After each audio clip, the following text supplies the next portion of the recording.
last topics I want to cover because we definitely over time, which I don't mind, but I'll try to be considerate of people's schedules. It's pretty much the video from Charleston White, who pretty much stating again, was it real life street stars, real life productions? I apologize if I butcher your name wrong. I'm gonna do better research to getting the names right. I promise you. But I believe it's the podcast Real Life Street Stars. And there you go, my brother back, my brother back. With that being stated, his message is pretty much a man ain't appreciated until his presence is no longer here. Like the man is supposed to sacrifice his life for everybody else, and he don't get no reward. Now, of course, the videos always go up. We try to put the video so people can see, so we don't got to say what he said verbatim, but we do know it was a list of things that follow behind that main topic. The man's happiness don't mean nothing to nobody. The man's peace don't mean nothing to nobody. The man ain't appreciated, homie, till his presence is no longer there. Amen. Ain't appreciated until he's no longer here. That's the only way he can be appreciated. Yeah. The foreign woman, if you give her a bag of fruit, her and her family would appreciate the bag of fruit. Hey. The American woman got so she said, you can't even take me to go get the Cheesecake Factory. So I'm gonna start with Brother Akazi because he ain't go first last time, and he might got some valuable information on this. So from the video, from what you hear from Charleston White, how do you feel like that as being a man, let alone a black man? I can see the validity in some of the things that he's saying. But again, what I'm learning from the people around me is, who do you have in your circle that will value you while you're here and give you your flowers while you're here?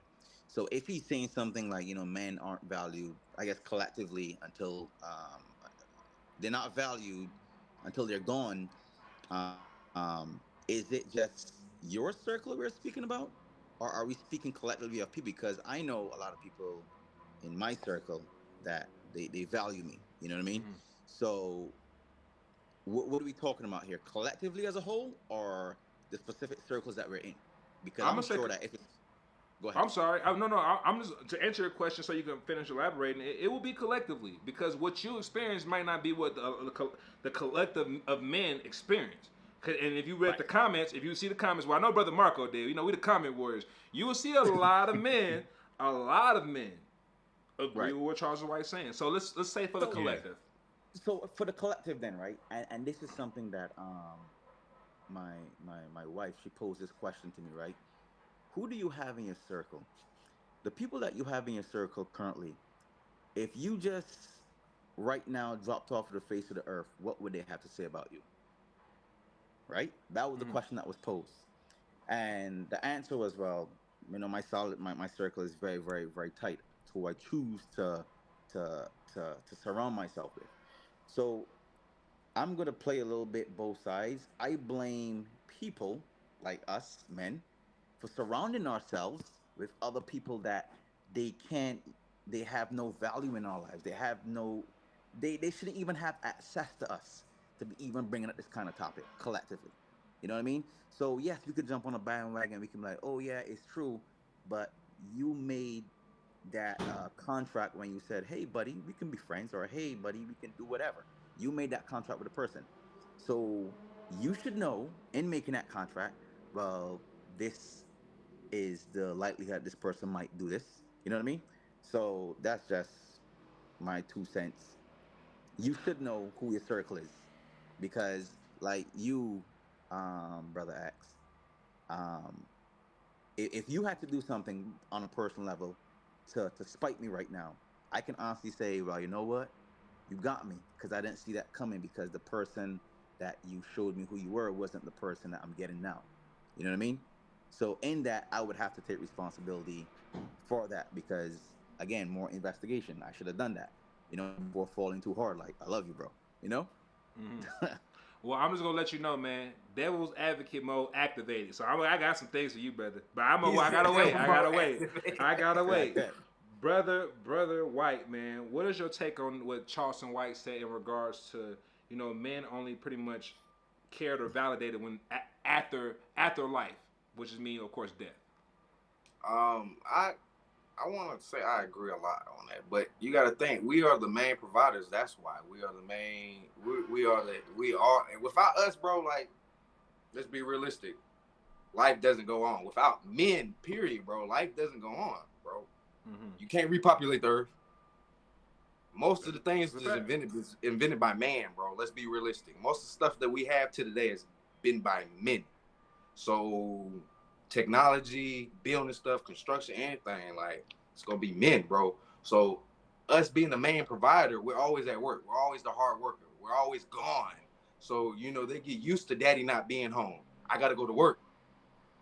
Kids gotta go to school. Daddy come home late. They used to me not being there, bro. So the only time, like I'm saying, the only time it's gonna really be felt, like my presence is really gonna be felt, is when I'm not there completely. When I'm not there completely, that's when they're gonna understand that daddy really loved him. Daddy really did. Daddy really sacrificed all his time so we could have a better life. And again, you really don't see that until again, daddy's gone. That's what Charleston White was trying to say, and I can relate to that a lot. You really don't notice how much your father or whoever that person was just taking care of you, like any male role model in your life that's really doing that much for you. You really don't know what's going on behind the scenes. And then you really find out later on in life that he did this, he sacrificed this just so you can have a better life. I mean, type shit.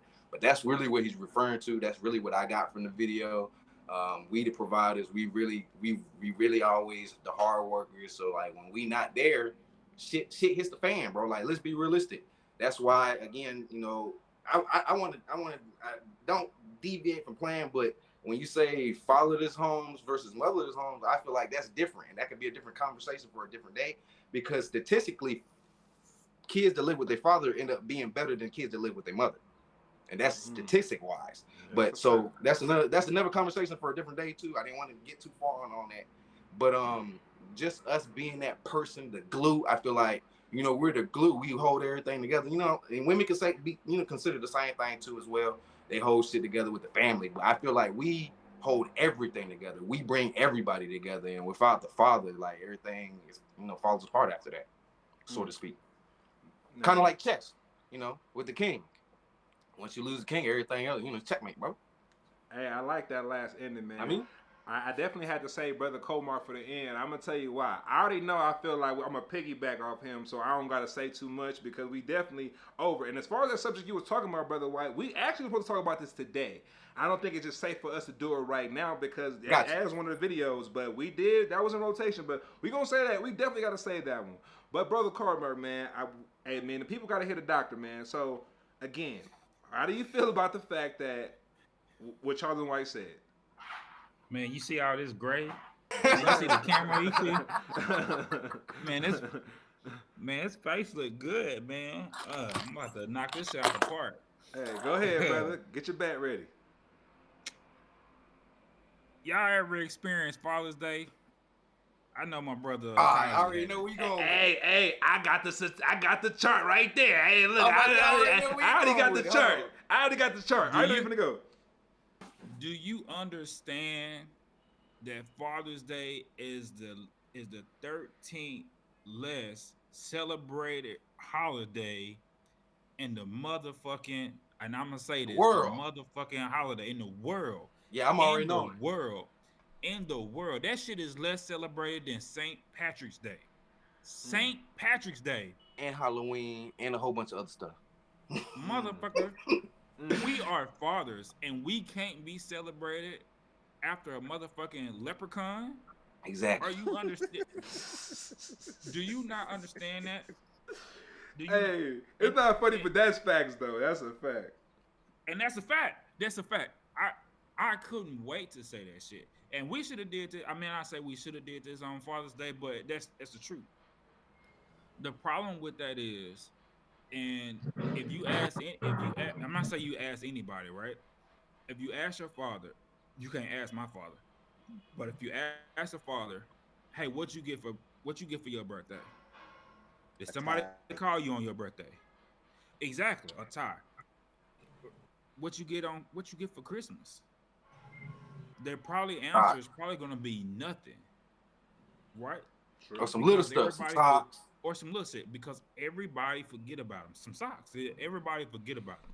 Their kids forget about them. They, I'm not gonna say their wives forget about them, but everybody forget to either call them, say something to them, anything because they're the least talked about person in the household, in the family. Everybody forgets about them until they pass away. They are the least celebrated person in the fucking world. And the statistics show. And I just don't understand why. I would send my daddy something on his birthday, on Father's Day, on Christmas, every day. I mean every time, every holiday. I called him one day and I sent him a mug that says you are the best father ever made. And he called me and he said, do you really believe that? And I said, why not? I said, you taught me how to be a father. You showed me everything in the world. I said, you might not have been there, during my sports events. I said, but you taught me how to be a father. I want you to understand that. I always asked him, do he want to go to a Cowboys game? He always turned it down. And he said, because he never wants to go to one. Right. And I said, I just want you to understand that I want you to be appreciated because nobody ever appreciates the father and the family. And it's true. So I do agree. I do agree. I do agree with him. And I've told this to everybody. I've told this to my kids and my older kids. My older kids are grown. Right. And I send them. So three of them are 22 and above, all the way to 18. And I called them on my birthday and I said, hey, I want y'all to buy me some shoes. $100. Three of them are grown. That's probably less than $30 a piece, maybe 33, something like that. You think I got the shoes? No, didn't get the shoes. And I was like, I don't understand why. Like this is crazy. I said, but as soon as something happened to y'all call me, hey dad, I need this, I need that, I need that, or whatever like that. And that's the problem. And I said, y'all, I want y'all to understand that once y'all have kids, this is the same shit that's gonna happen to y'all. I want y'all to understand what I'm trying to teach y'all now is to appreciate y'all fathers as y'all get older. But it's the truth, and I do agree. I do agree that I agree with him. And Right. I'm not even gonna say that for African Americans. I'm probably gonna say that with every single father, every white, Indian, everybody. I'm sure it's all down the line.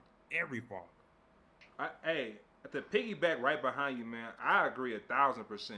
It is what every father is how I see it because it's funny. You realize all four of us in here, we're all from somewhere different. But you know what's so funny? You see how everybody said, what did the father get? Some socks, a tie. Side. Time. Why do we all got the Little same dress answer? shirt. You know what I'm saying? Why do we all got the same answer from four different places, four different lifestyles, four different homes? And I 'Cause that's think what we Because get that's what now. we got. yeah, but That's what we get now, bro. and I think that's a huge problem. I think it's a very huge problem with that because for a man, just like Brother Marco said, or Miss Brother Comark example, excuse me, for fathers to ask like, listen, three grown-ups, like, hey, I just want $100 pair of shoes. When you talking about somebody who probably did thousands, spent thousands for them their whole life, you asking your child or your children, $33 a piece plus tax. Let's just say $40. $40 is the magic word. $40 a piece gonna cover the tax a piece. That couldn't happen. I don't like stuff like this, and I'm going. That's why I said I played devil's advocate earlier from Brother Kazi. I'm giving the world hell for this, and I say this because yeah, you might be around people that celebrate you, and I feel what you're saying when you say that. But the issue is when a man holds the fort down, this should not be like a pop quiz. This is like a part of common sense. If a man is going out his way to provide for him, his family, his friends, I'm talking about in any way like possible, man, I should goddamn have a crown at the end of every year. I don't see why this is a conversation nowadays when that's a fact. Put that crown on because I don't see where it's a problem. Not excuse me.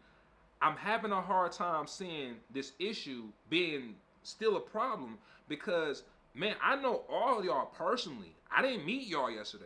I can go out my way and say, yeah, we all got flaws.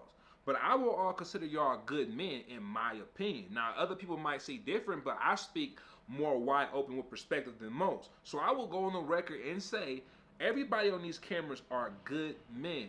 And I don't like the fact, and I never did when we got to take the back burner in situations like this and when we die. So I say this before closing. what do we do, or what do you guys suggest to where we could bring awareness to this situation? Because again, all of us from different households, but we all can kind of see the same gifts.